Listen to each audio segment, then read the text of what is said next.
was so honored by that. I felt that it was like a wedding. My team was so proud of that moment, and and I felt that that was a reflection of me, just seeing their smiles.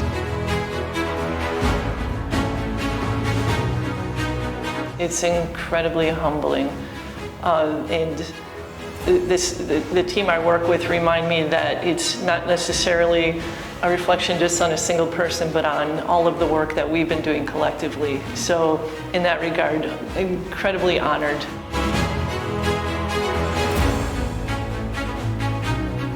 I was quite surprised because a lot of the work that I do is because it's fulfilling for me. I know that I'm making a difference, but these are things that fill my bucket. So to be recognized as a finalist with these other two incredible women is a great honor for me. People who know in manufacturing, it's always a very tough environment, I think, for women, particularly when I started.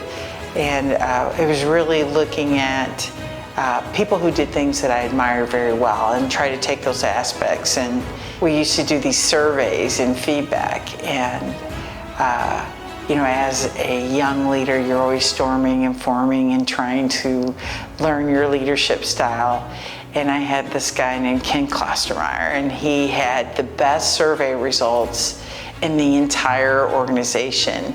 And I really tried to find how he achieved that. And it was really about listening to employees, getting their feedback, and kind of letting the horses run of making changes needed that they felt valued and important. And I just really admired that, and I tried to take those golden nuggets. So many people have shaped who I am and have been with me along my leadership journey.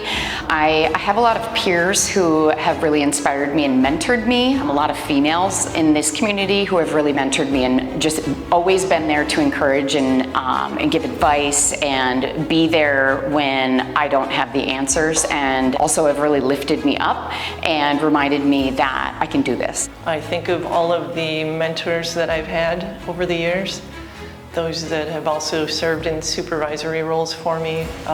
Think of like Kim Paulo, Michelle Langenfeld. Over the years there have been so many, and I grab a little bit from each of them on how I like to serve as a leader. Anybody can lead if they have the right team around them.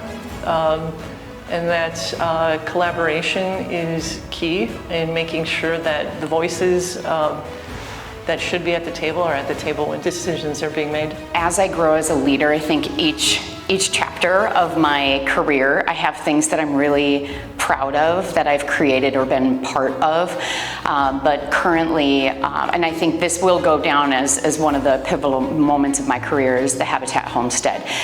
It's a neighborhood that we're building through Habitat for Humanity, and I remember standing in front of this piece of grass over 3 years ago and looking at it, and it's funny how you can just have a vision, and I knew there was something special there.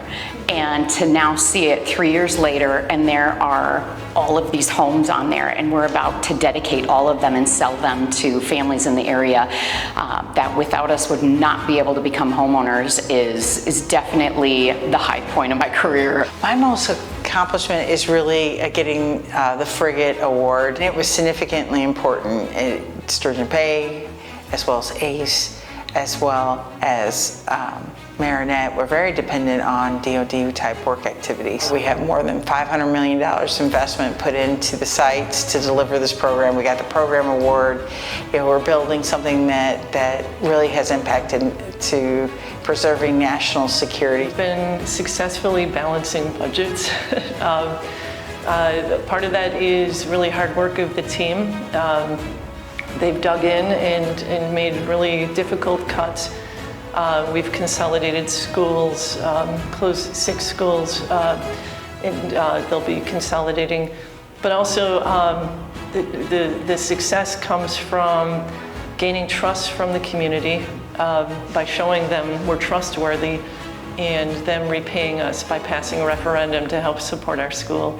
The latest referendum was almost $200 million, and that was the biggest for our district, and it again demonstrated that they trust us. I always tell my team, that no one remembers necessarily who you are. It's really the people you develop and teach, coach, teach, train. Anyone can be a leader, and we need to encourage them, teach them, and coach them to be that better leader.